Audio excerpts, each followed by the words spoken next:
Hello students, तो हमारा आज का टॉपिक है ग्रोथ मॉडल। तो let's get started with this. तो हम जो ग्रोथ मॉडल स्टडी कर रहे हैं, तो हम देखते हैं कि हमारे पास दो टाइप के ग्रोथ मॉडल्स हैं। तो first one is the exponential growth. तो पहला जो ग्रोथ मॉडल है that shows the exponential growth. ये क्या दिखाता है? ये एक्सपोनेंशियल ग्रोथ दिखाता है। ओके, तो ये जो एक्सपोनेंशियल ग्रोथ दिखा रहा है, इसको अपन और क्या बोल सकते हैं? Geometric growth. इसको क्या बोल सकते हैं? जियोमेट्रिक ग्रोथ बोल सकते हैं। अब ये जो हमारा एक्सपोनेंशियल ग्रोथ है, इसके अंदर क्या होता है, इसके क्या क्या पॉइंट है? तो इसके अंदर हमें देखने को मिलते हैं अनइम्पीडेड ग्रोथ, मतलब अनस्टॉपेबल ग्रोथ देखने को मिलती है। इसमें जो ऑर्गेनिज्म से ग्रोथ करते ही जाएंगे। तो अनइम्पेडेड ग्रोथ ऑफ अ पॉपुलेशन, एक पॉपुलेशन की हमें अनस्टॉपेबल ग्रोथ देखने को मिलती है। और ये हमें कब देखने को मिलता है एक्सपोनेंशियल ग्रोथ? व्हेन रिसोर्सेज, जब हमारे जो रिसोर्सेज हैं, when resources in the habitat are unlimited, तो ये हमें तब देखने को मिलता है जब रिसोर्सेज कैसे हैं? अनलिमिटेड रिसोर्सेज हैं। अब यहाँ पे हमें देखने को मिलेगा पॉपुलेशन साइज। यहाँ पे हम क्या देखेंगे? Population size. तो पॉपुलेशन साइज को हम किससे डिनोट करते हैं? एन से डिनोट करते हैं। फिर यहाँ पे है बर्थ रेट जो देखने को मिलेगा, बर्थ रेट हम डिनोट करेंगे बी से। फिर हमें देखने को मिलेगा डेथ रेट, और डेथ रेट को हम डिनोट करेंगे डी से। ठीक है, तो हम देखते हैं कि यहाँ पे पॉपुलेशन साइज के लिए हमने एन ले लिया, बर्थ रेट के लिए बी ले लिया, डेथ रेट के लिए डी ले लिया। अब ये जो एक्सपोनेंशियल ग्रोथ कर्व होता है, या जो एक्सपोनेंशियल ग्रोथ होती है, इसके अंदर अपन देखते हैं, क्या देखते हैं कि इसके अंदर जो ग्रोथ रेट होती है, तो यहाँ पे हम देखेंगे कि जो हमारा ग्रोथ रेट है, तो ये हमारा ग्रोथ रेट, तो जो हमारा ग्रोथ रेट है ना, वो हम किससे रिप्रेजेंट करते हैं? तो वो हम रिप्रेजेंट करते हैं dn/dt से। तो dn/dt से हम ग्रोथ रेट को क्या करते हैं? रिप्रेजेंट करते हैं। तो dn/dt क्या हो जाता है? dn/dt इक्वल्स टू हो जाता है rn। तो r को हम कैसे रिप्रेजेंट करते हैं? Birth minus death into n rn। ठीक है, तो जो ग्रोथ रेट का फॉर्मूला है वो हो जाएगा dn/dt equals to rn। Okay, तो इसका फॉर्मूला हो जाएगा dn/dt equals to dn/dt equals to rn हो जाएगा। ठीक है, और यहाँ पे r क्या है हमारा? r जो है वो होता है दैट इज इक्वल्स टू, तो जो हमारा r है that is equals to b minus d equals to r, और r है हमारा intrinsic growth rate, intrinsic growth rate, intrinsic growth rate है। ठीक है, तो b माइनस डी हमारा r है, जो क्या है हमारा इंट्रिंसिक ग्रोथ रेट है। अब हम देखेंगे यहाँ पे हमारा फॉर्मूला हमको डिराइव हो गया एक्सपोनेंशियल ग्रोथ रेट का, that is dn/dt equals to क्या हो जाएगा? rn। तो dn/dt हो जाएगा rn।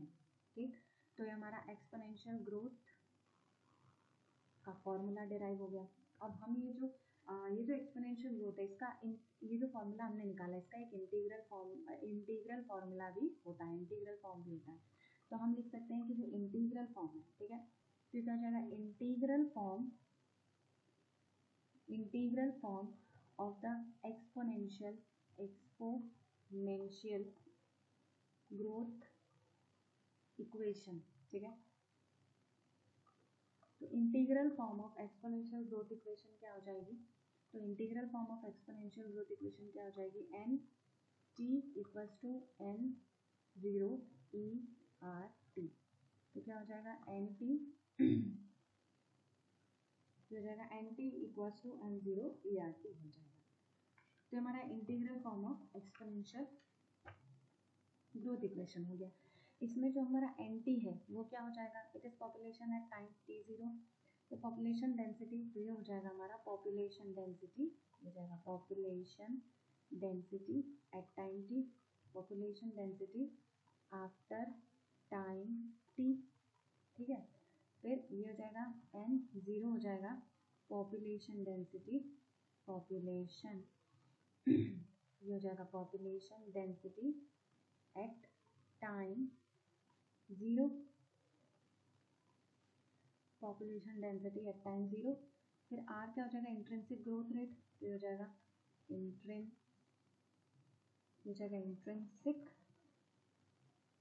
Intrinsic rate of natural increase,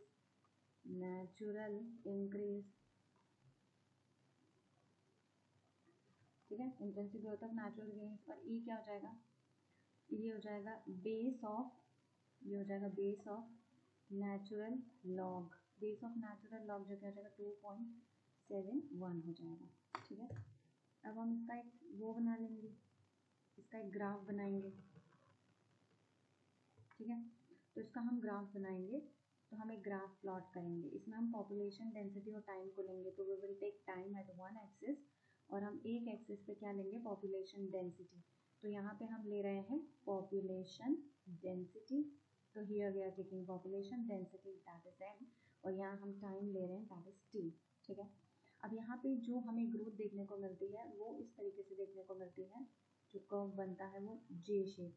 तो कर्व कैसा बना है हमारा, जे शेप कर्व, क्योंकि यहाँ पे क्या बोला जा रहा है कि मतलब टाइम के साथ पॉपुलेशन डेंसिटी इंक्रीज होती है, ठीक है। तो इसके लिए हमें फॉर्मूला क्या है, क्या डिराइव हुआ था, dn/dt इक्वल्स टू क्या हो जाएगा Rn, तो dn/dt Rn होता है, ठीक है। नेक्स्ट जो हमारा ग्रोथ कर्व अपन स्टडी करने जा रहे हैं, तो एक्सपोनेंशियल ग्रोथ कर्व था। नेक्स्ट जो ग्रोथ कर्व स्टडी करने जा रहे हैं वो कौन सा है, लॉजिस्टिक, तो ये है लॉजिस्टिक ग्रोथ कर्व, ये लॉजिस्टिक ग्रोथ कर्व। इसको अपन और क्या बोल सकते हैं, इसको अपन वर्हल्स्ट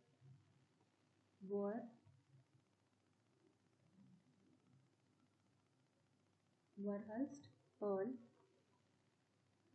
PEARL Pearl logistic growth,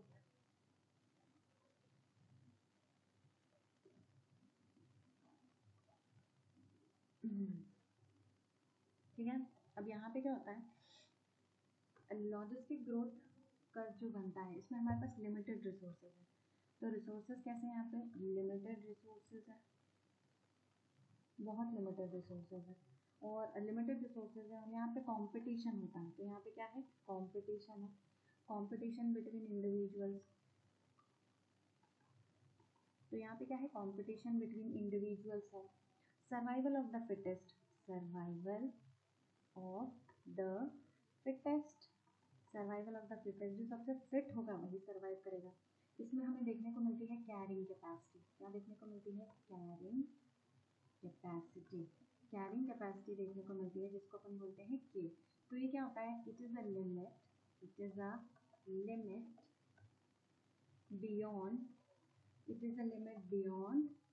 which no further growth is possible, carrying capacity के बियॉन्ड फिर जो होती है ग्रोथ पॉसिबल नहीं होती है, ठीक है। हम इसका भी एक ग्राफ बना लेंगे, तो हम इसका भी ग्राफ बनाएंगे, तो विल स्टार्ट विथ, ये हो जाएगा हमारा पॉपुलेशन डेंसिटी, तो ये हो जाएगा हमारा टाइम, दिस एक्सिस पे हमने टाइम ले लिया, और यहाँ हो जाएगा हमारा पॉपुलेशन डेंसिटी,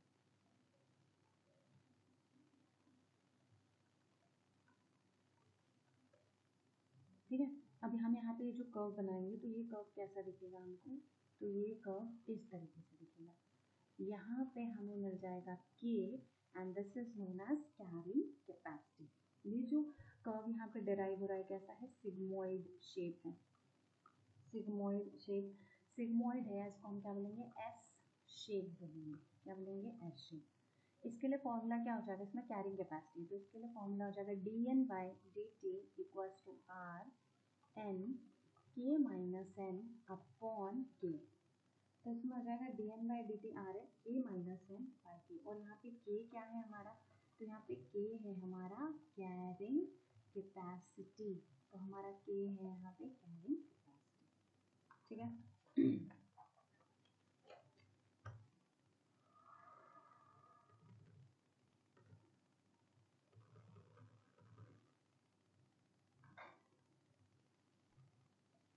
अब यहाँ पे हम देखेंगे कि जो n है वो क्या डिनोट करता है, n शो करता है हमारा पॉपुलेशन डेंसिटी, फिर आर क्या हो जाएगा हमारा intrinsic growth rate, intrinsic rate of natural increase. और के क्या हो जाएगा हमारा, के हो जाएगा कैरिंग कैपेसिटी, ठीक है, के हो जाएगा कैरिंग कैपेसिटी। फिर यहाँ पे हमें एनसीईआरटी में एक और टॉपिक दिया हुआ है पॉपुलेशन ग्रोथ के बाद, that is life history variation. क्या दिया है, लाइफ हिस्ट्री वेरिएशन, ठीक है। लाइफ हिस्ट्री वेरिएशन मतलब अलग अलग ऑर्गेनिजम्स की जो लाइफ हिस्ट्री होती है वो अलग अलग होती है। जैसे कि हम देखते हैं कि जो पॉपुलेशन होती है ना, तो पॉपुलेशन इवॉल्व क्यों होती है, पॉपुलेशन इवॉल्व होती है टू मैक्सिमाइज पॉपुलेशन इवॉल्व होती है to maximize their reproductive health, ठीक है। रिप्रोडक्टिव हेल्थ को अपन रिप्रोडक्टिव फिटनेस भी बोलते हैं, ठीक है। इसको और क्या बोलते हैं, तो इसको डार्विनियन फिटनेस भी बोलते हैं। फिटनेस डार्विन के हिसाब से थी रिप्रोडक्टिव फिटनेस, ठीक है। इसका मतलब ये हो जाएगा कि जो ऑर्गेनिज्म उसकी हाई आर वैल्यू होगी, उसकी आर वैल्यू कैसी होगी, ज़्यादा होगी, ठीक है। अपन बात करते हैं कि under particular set of selection, under particular set of selection process, एक सिलेक्शन प्रोसेस का सेट होता है, ठीक है। उसको फॉलो करने पे जो ऑर्गेनिज्म होते हैं ना, वो ऑर्गेनिजम्स क्या हो जाते हैं, इवॉल्व हो जाते हैं। तो ऑर्गेनिज्म क्या हो गए, इवॉल्व हो गए। क्यों इवॉल्व हो गए, ताकि वो क्या बन सके, तो बन सके towards the most efficient reproductive strategy,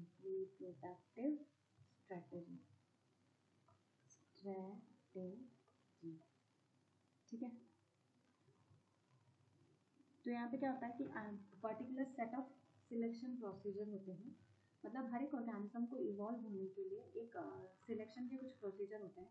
तो ऑर्गेनिज्म सिलेक्शन के प्रोसीजर को फॉलो करके इवॉल्व होता है और वो एक अच्छी रिप्रोडक्टिव स्ट्रैटेजी को लेता है, ठीक है। तो वो एक अच्छी रिप्रोडक्टिव स्ट्रैटेजी को लेता है। तो यहाँ हम देखेंगे कि जो हमारी पहली रिप्रोडक्टिव स्ट्रैटेजी है वो क्या है कि ब्रीड ओनली। कुछ ऑर्गेनिज्म क्या करेंगे, जो उनको सबसे बेस्ट लगता है रिप्रोडक्टिव स्ट्रैटेजी वो लेंगे। तो कुछ क्या करेंगे, ब्रीड ओनली वंस, सिर्फ एक ही बार ब्रीड करेंगे, breed only once in life time अपनी लाइफ टाइम में वो एक ही बार ब्रीड करेंगे। इसमें एग्जाम्पल क्या हो जाएगा, इसमें एग्जाम्पल हो जाएगा बैम्बू, इसमें एग्जाम्पल हो जाएगा बैम्बू एंड सैल्मन फिश। तो ये हो जाएगा पैसिफिक, सैल्मन फिश, ठीक है। नेक्स्ट क्या हो जाएगा हमारा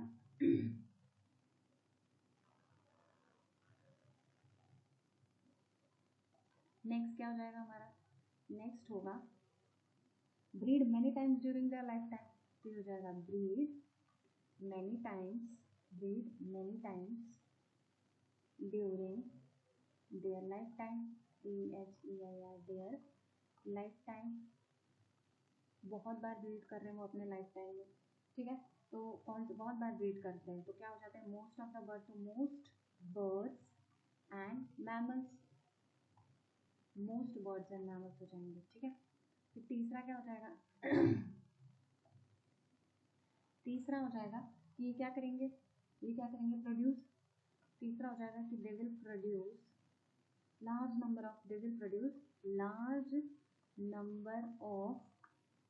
large number of small sized offspring तो large number of small size के ऑफस्प्रिंग बनाएंगे। कौन हो जाएंगे, ऑयस्टर, तो हो जाएगा ऑयस्टर, और हो जाएगा स्मॉल पैलेजिक फिशेस हो जाएंगी, ठीक है।